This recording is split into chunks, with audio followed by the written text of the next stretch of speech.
Welcome to day 3 of Digital Media Week at the Hub Unconference at Shoko Festival. My name is Locke, and I'm very proud to present to you Women Create Worlds. Women Create Worlds was born of the need to increase the visibility of creative careers for women in our industry. It was also born for the need to actually empower and inspire the next generation of young women who see themselves in the creative world and the creative industry. It is important to me and also to the women that you're going to hear from today to be the women that they needed when they were younger. Today, you're going to hear a powerful talk from some incredible women. You're going to get some insights into the music industry, especially the business of music, as well as hear from some amazing content creators. First off, we're going to hear from Ruvheneko, who's going to give us a powerful lightning talk. Ruby, you ready? All right.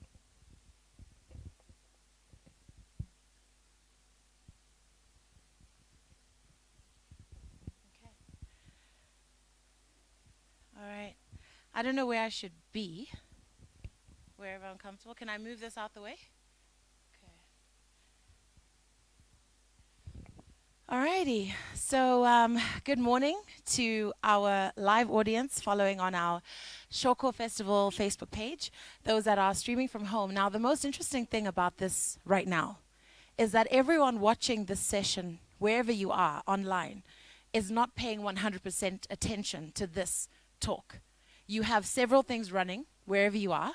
You're doing a number of things. You probably are sending an email, doing other work, probably even eating, probably, playing with your kids or doing homeschool. You're probably online shopping. The point is, in this day and age, so much has become about fighting for humanity's attention. This conversation right now is not between you and me. It's not one-on-one anymore. Anything we do involves everyone around us.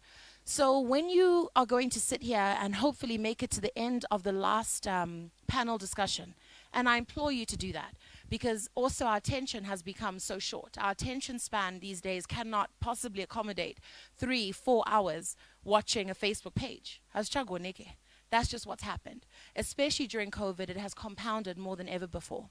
So I'm hoping that this brief introduction I'm going to give you will keep you excited and warmed up for the conversations that are going to ensue with the women that Lorraine is going to moderate. She's going to speak to women in the music industry who are going to talk about that platform and that space.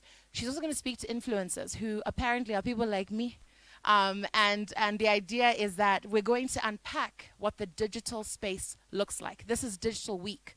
That is the underlying theme of everything we're doing. So, in terms of grabbing attention of people, I wanted to make sure that I speak about the Zimbabwean context above everything. A lot of the panelists are Zimbabweans from all over the world. So they have not possibly lived here for a long season of time. They've possibly not worked here for a long period of time. But you and me, Varimunum Zimbabwe, there's something I want to highlight, and that's about professionalism and excellence in Zimbabwe. So we talk about consumer culture. We talk about how difficult it is to grab people's attention. And the most important thing right now is that you have to stand out. Because why would anyone choose to listen to your stream over anybody else's? Why, when you're on live on Instagram, will anyone choose your page instead of somebody else's? What are you saying or doing that brings that energy, right? Or as we say in Zimbabwe colloquially, that makes people choose you over everybody else. So we have so many different types of communication. And I want to talk a little bit about my journey so I can personalize it a little bit and speak about what I believe should be a level of professionalism, consistency, excellence when you pursue your passion. A big debate is always, how do you decide what to do for a living? How do you decide what to do for the rest of your life? I studied A, but my passion is B. Or my passion is B, but I haven't yet studied it. And how do I make money from it? So this is what we're going to touch on as well now, to say, once upon a time, and Locke will identify, photo shoots were not a big deal. Or they were not for the masses, let's say. And I say masses very delicately. I don't mean to be rude by it, but to say, in 2012, when I had my first photo shoot with Gabu Manika, who's still my makeup artist to this day, the photo shoot happened and the pictures were posted. Everyone's like, oh, you look amazing. Wow, what? Photo shoots were not just for everybody.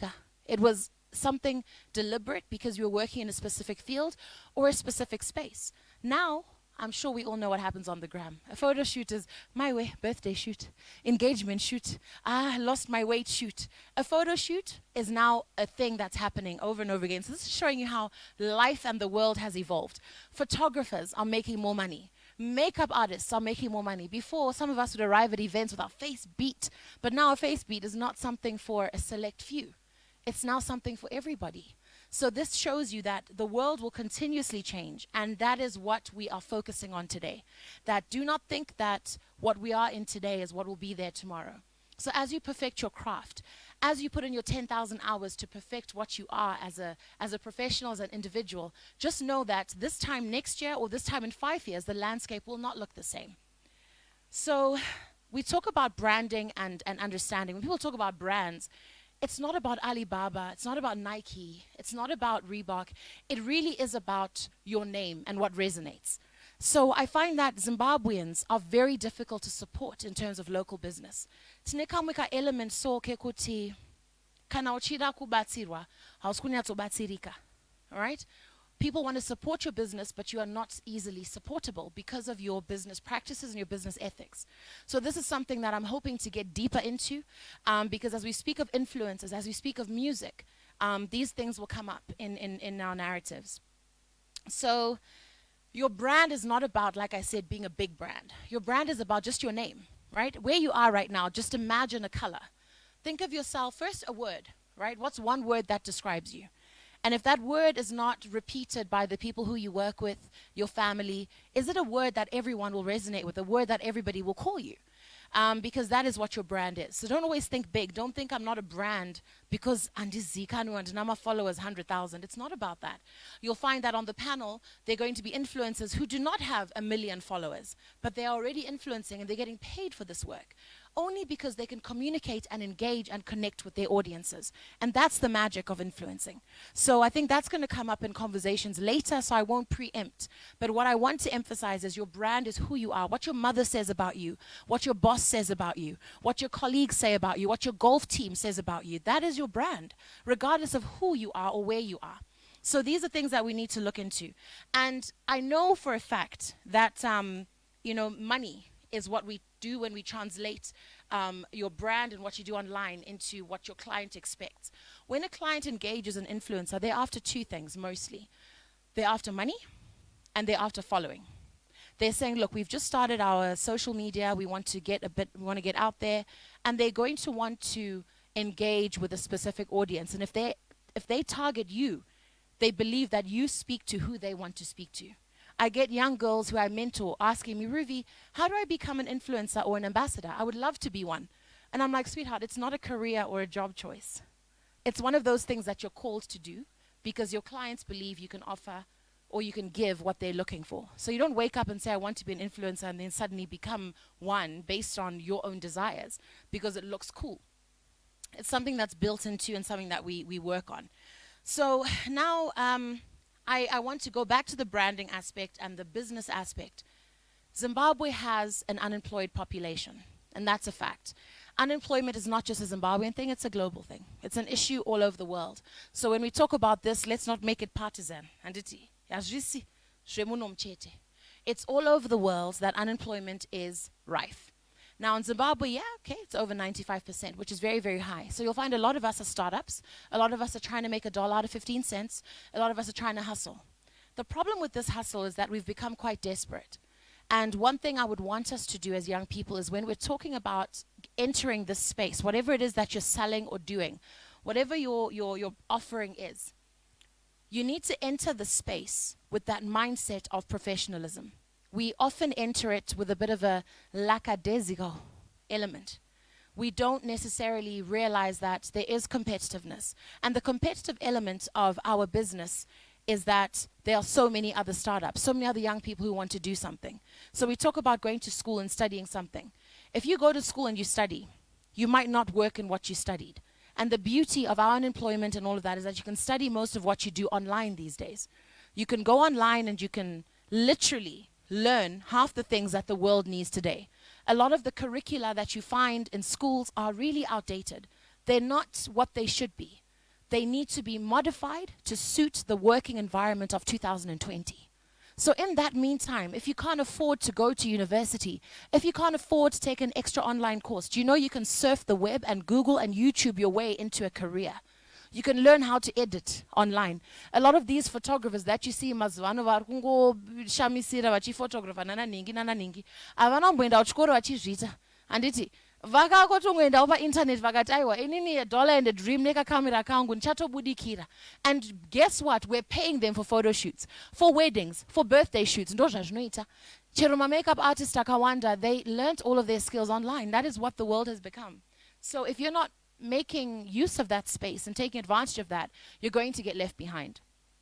So our subconscious is what most of us use to think and make decisions. Our complete subconscious. Today, if I was wearing something that had a logo on it, I've already subconsciously influenced you. But I made a point not to wear any brand, except my sneakers. If you know this brand, you will know the sneakers based on your knowledge of the product.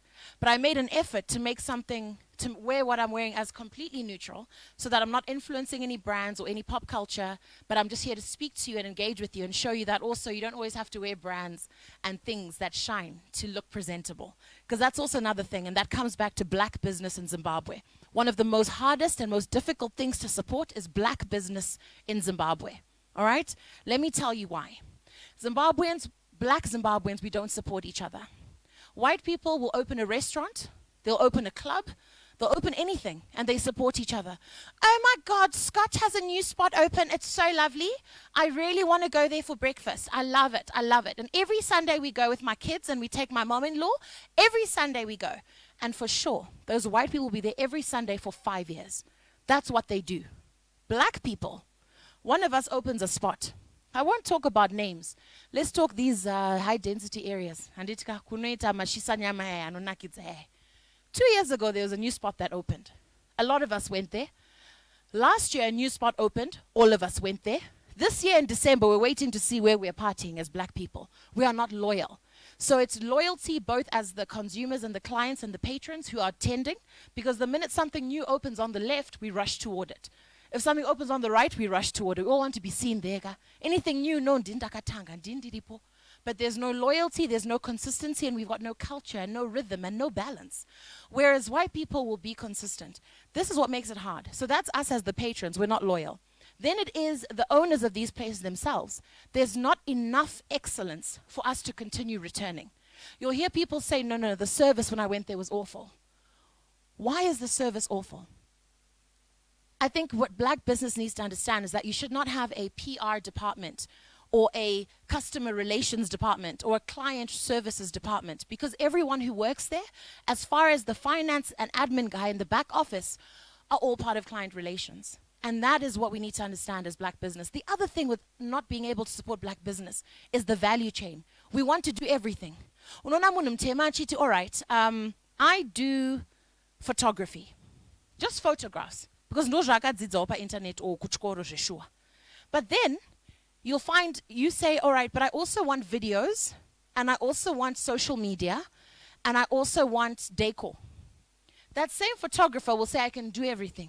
It's okay. And they don't know how to outsource and how to support each other. I look at a lot of the freelance people that I've worked with, because I've worked in this industry for a very long time. I've done events, I've done shoots, I've done my own show. And it breaks my heart when I watch my one person not being able to synergize. I once said to my makeup artist, I was like, why don't you and Ningi just start a company where you're all one thing, where as a package, you're servicing what a client needs. If I have a wedding, why must I have to go negotiate with a photographer, then negotiate with a videographer, then negotiate with a makeup artist, then negotiate with an events planner, then negotiate? Wow, it's a lot. So I always wonder why it is that as black business, we can't come together and offer one package for our clients. I think it is the element of kusakudawubirwa my ideas, kusada kushare mari. I don't know, but I won't speak into it because I know that those that heard me, and it really is food for thought. If you know the answer to it, write it on the comment section. Let's have it as an ongoing discussion. These are things we can pick up online, on Twitter, on Facebook. Let it be a discussion that we continue to have so that we get to the bottom of it and we get to promote each other more, because it's really worrying. And it's also this perception of lifestyle that we have. Blacks want to shine, they want to look good. There's a lot. So I really would like us to be more flexible as well. When I talk of flexibility, I talk of many things. Another thing about black business is punctuality and just damn down professionalism. People will delay on their deadlines. Someone will say, I'll deliver on this day, they do not. Someone will say, I'll deliver this, they do not. And that is what makes it very, very difficult. So you find those that have the means will then go to other people and get the support from them. Whereas we want to be able to help each other. So I think that commitment of keeping your word, right? And not negotiating. "Ma boy, it's not gonna kuti sorry. It's not gonna." We're very good at apologizing when we've messed up and we haven't delivered. But it really is unfair, and that's what keeps us low paid, and that's what keeps us not growing. We also need to have flexibility, but not too much. When it comes to billing and pricing, I speak to people in my industry as well as MCs. We do not help each other. I will get called by a client to MC a certain event. They'll call me back 2 weeks later after I've sent my invoice. Then they'll say, "Oh no, Ruvi, sorry, we got someone else for half the price." And I'm like, well, that's okay. If you want someone of half the price, go for it. But that is my price, and I'll stick to that. So instead of that other person in the same industry, for all of us to agree and say, guys, what's our standard rate card as MCs in Zimbabwe? Especially as women, because there are not enough female MCs that are strong enough. We sadly lost Emmanuel Manyika, who was one of the greatest MCs of our time. We still have Anna Chichmetaz, Anna Napoleon Yani, they're still there. Anna Maimba Mapranga, brilliant, brilliant MCs. But with the women, we're not supporting each other enough. And there is a different perception with women already when it comes to MCing. So my thing is, why not call each other up? I remember starting a WhatsApp group when Emmanuel Manyika passed on, because for me, he was one of my mentors. So I started a WhatsApp group with all the MCs in Zimbabwe that I know. Not all of them, but the ones that I know that were in my network. And I said, guys, and we came together, and after that, the group kind of fizzled out. But at the beginning of every year, I phone a few of my friends who are in the industry, and I say, guys, Truita, send my rates this year. Because we constantly have to check in. Are you billing in USD? How are you doing it? Should we, if we put RTGS, what is the date in terms of like validity? What rate do we use? And what's the general benchmark? But you find that we don't understand how to do that communication because Tese, we want to work in silos, we want to work alone, and we end up losing out. So that's something I would love to see more of, because we'd get much, much further. And then we talk about communication, right? When we talk about professionalism. So one of the most important and one of my pet peeves is communication. I am in communications, but I might not be the best communicator, but I try my best. And one of the things I've noticed is that black business in Zimbabwe doesn't know how to communicate properly. You'll find your phone with 7 missed calls from a number you don't even know. Okay, sorry, who died? Then when you return the number, "Hi, Ruvheneko, I'm phoning you from. We just want to find out your rates." Wow. Okay, so we don't even know each other, but you're blowing up my phone 7 times in 21 minutes. I think that these basics need to be taught, because I know that we spoke about our curricula in the beginning, about schools and high schools and universities and tertiary institutions and polytechnics. There's certain life skills we need to teach people, because these are the basic skills that are important. Whether it is presentation. When you arrive, do you look the part? Not do you look expensive, but do you look the part, which is, do you look decent? Do you show up and show up? Are you smelling okay or smelling like nothing? Because if you're smelling like something, then we got a problem. So it's those basics. Do we have that basic level of life skills and personal development that makes someone stand out from the other? So this is what we need to look at when we talk about that kind of communication. If you are approaching someone for the first time, please don't send them a WhatsApp at 6 a.m. and say, "Hey, Ruvi." Sorry. Or a WhatsApp at 10 p.m. saying, "Hi." 2 letters, a number I don't know, and this is business, and I must engage with you? Are you even serious? So when you're making your first contact, and this is for especially the young ones that have just come out of university, if you're making your first point of contact with a professional and you want to engage them for work, your first point of contact should be a phone call. We're not an email culture. Let's not lie to each other.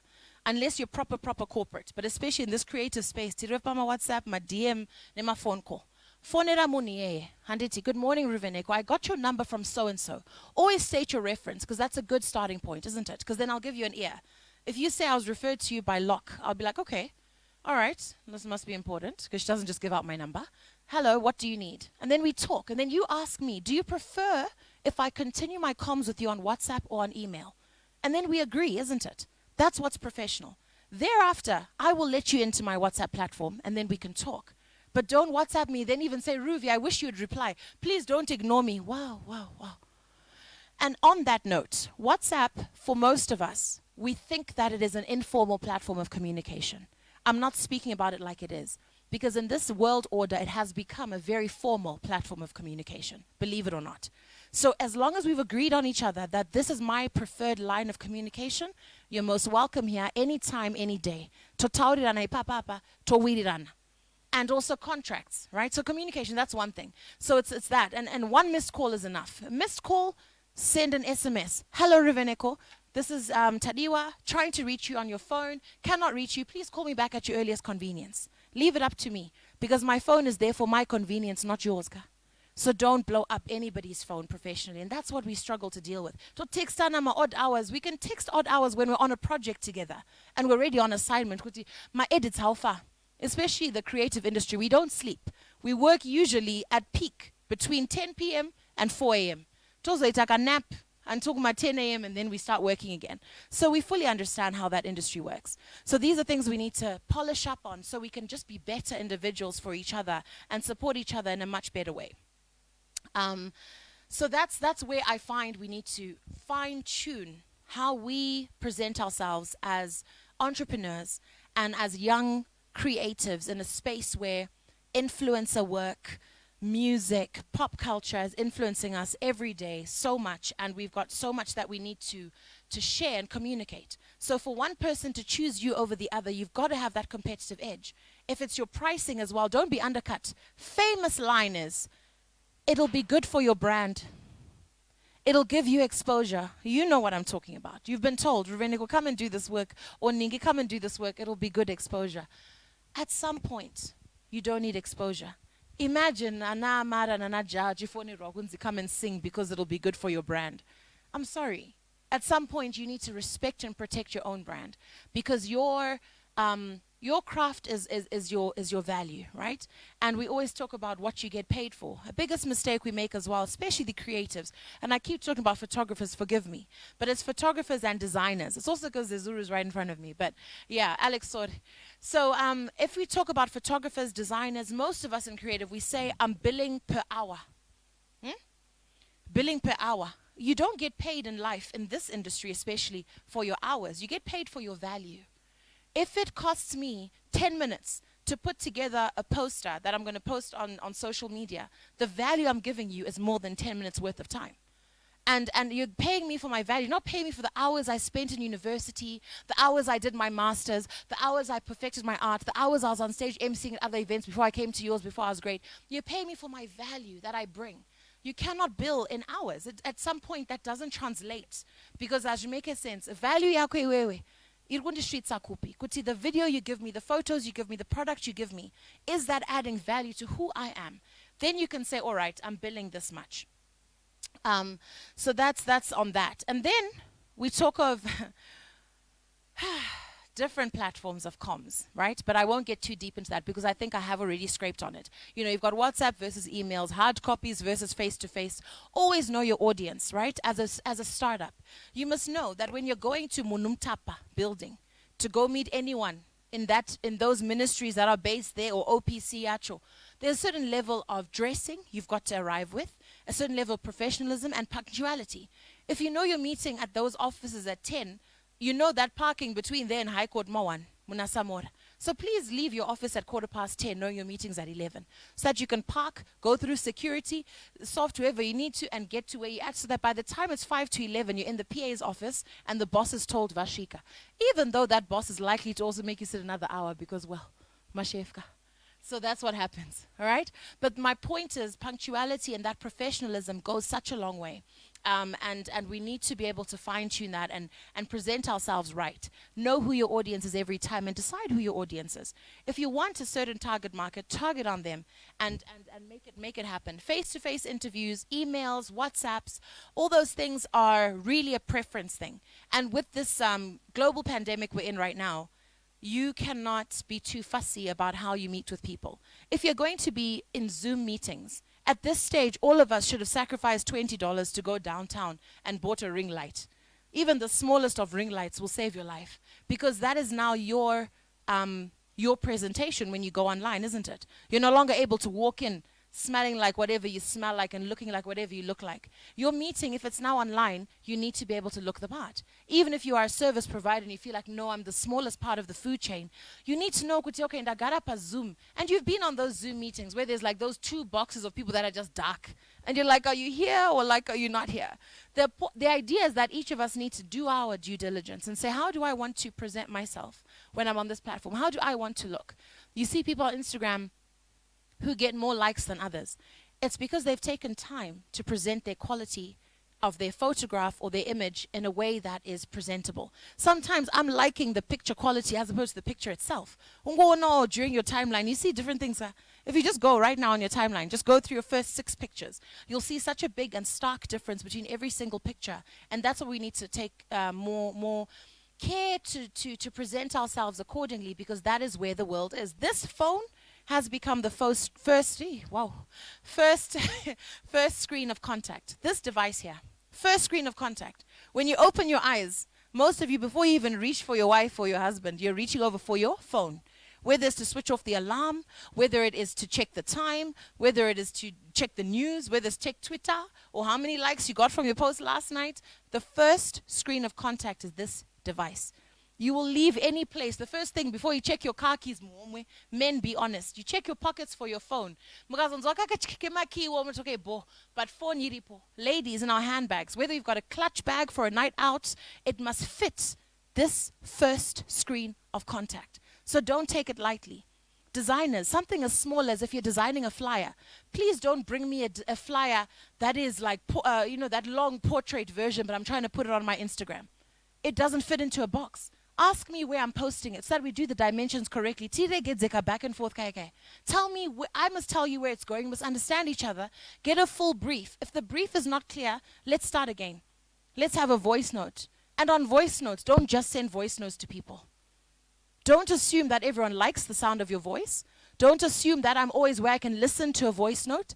If we're discussing business and we're in the middle of business, don't send me a VN and say, please listen urgently. Sorry, hello? Do you know where I am? Let's respect each other and communicate accurately. Ruvi, I have a VN I'd rather explain better. Are you in a position to listen? If yes, sure, send it. If not, okay, I'll listen later. But if it's urgent, text me, right? So let's use these platforms, because I think the world today has made communication so easy. I mean, so easy, where there's no reason for us to falter. There's no reason for us to fail or break down or stop, being effective and competent. And then on pricing, I did touch on that. Don't be told it'll be good for your brand. Musachke ku price. Price for your value. That's how we grow. But we can't be creative. We can't be creatives where we can't grow and develop each other and say, all right, I can actually buy tools of trade. I can improve my camera. I can improve my laptop. I can improve my speakers. We need to be able to grow in the industry. We cannot just keep staying in the same place. So that's that on that element. But so in general, as you speak of the next topics that are going to come being influencers and music, I'll repeat again that to be an influencer, you needn't be somebody with 2 million followers. You needn't be able to wash your hands with champagne at the weekend. You needn't be able to do all of that. What you need to be able to do is communicate what your client wants with who they want to speak to.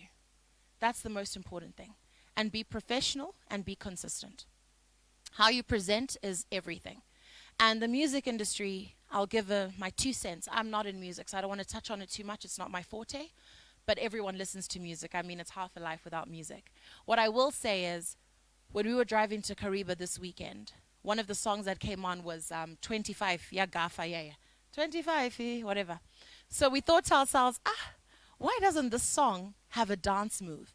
That even 5 years later, whatever it is, you can imagine that, no, this is how we used to dance to the song. And the most poignant example and most current is the Jerusalem Dance Challenge, where some people are finwanayo. I don't know why people get irritated with things quickly in Zimbabwe. Just let it be. It is the challenge of the season. Allow it.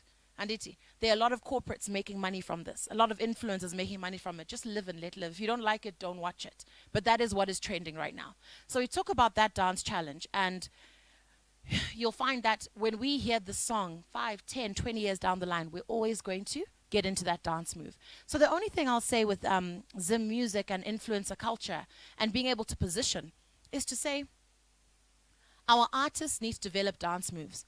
When we think of Ja Praiser, who's one of my favorite local artists, when we think of his dance moves, the only song that he's released with a distinct dance move is Donodzo.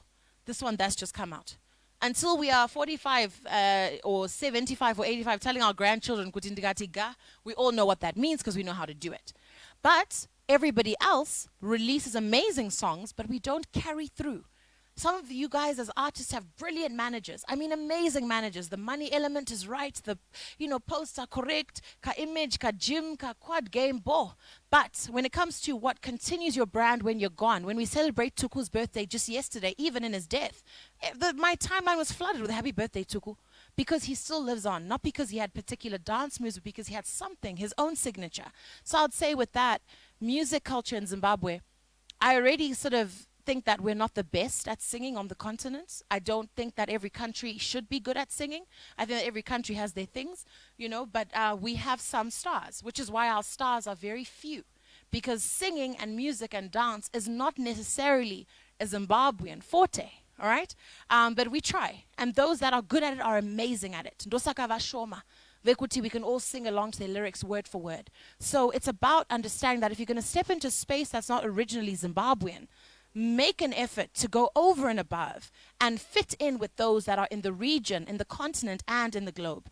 Otherwise, yeah, we are playing games. So I'll just emphasize that I love supporting local. I love supporting black business. When I support you as a local, I'm loyal. Like I talked about Gamu, who did my makeup since 2012. We're in 2020, guys. But you always go back to home. So it's just about saying, if you get the right service, if you get the right delivery, if you get the right treatment, be pleasant. A lot of us do business just because of energy and zen. And at the beginning of this presentation, I talked about one word that describes you. If you can't find the word, find a color. Because all of us know, if you think of your mom, you think of a color. When I think of my mom, I think of green, because she loves plants. When I think of Rudo sitting there, I think of yellow, right? She's bright and bubbly. She just lights up my life. When I think of Locke, I think of white. I don't know why.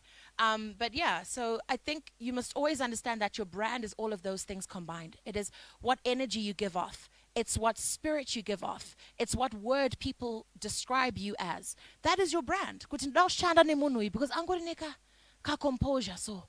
Kamika level-headedness so kantinongo farira. And that's what people are attracted to. And that is honestly what life is about, what the world is about. If you're going to be a faceless brand, and I'm going to internet, that's also fine. But let your colors on your web page, on your Instagram page make sense. We're in a world where we don't say, here's my business card. I'm guaranteed that this audience, 40% of us have business cards. All right? And not from your former job, okay? Proper business cards that are updated. Nowadays, it's, what's your handle? What's your Twitter page? What's your Instagram link? You want to sell me a product? You're a designer? Let's see your work. Send me the link. That's how we connect these days. So make yourself relevant. We've gone past business cards. I mean, who's going to? Kanandimi. So that's what we now need to evolve into and understand that we need to own that space and be perfect. If I go to your page, when people make effort to say I'm posting 3x3, understand because that's now the first place people connect with you before they meet you. So I will now hand over back to the queen of this whole conference who's put all of this together. I had people asking me, is this just for women? But I think you can tell that it's not. It's actually sad when people say, is this just for women? Just because you see a full all-women lineup. When I see a conference, when I go to Rwanda and I see a male lineup, I don't think it's a men's conference. I just understand that there's some spaces that are better spoken about by men, some that are better spoken about by women. This here afternoon is by women, but for all of you. So just because we're women speaking doesn't mean it's a kitchen tea party or a bridal shower. We are here for you. And we have input for everybody who has the chance to listen. So back over to Mama Moto, Queen Locke. Thank you so much. Okay. I still think it's okay to clap. I know it's like we're practicing like some serious social distancing right now. There's about, I think, 10 people in total here. So I think an applause is definitely needed. Ruby, thank you so much for that. I was taking notes. I mean, I speak to you all the time, but you came and you did the thing, and I really, really appreciate it. And I'm sure that everyone tuning in, including the people here in the audience today, learned a lot from what Ruby had to share for that. So, up next, we are going to see a round table with some incredible women who actually manage amazing talent. And these women are in the male saturated industry of music management.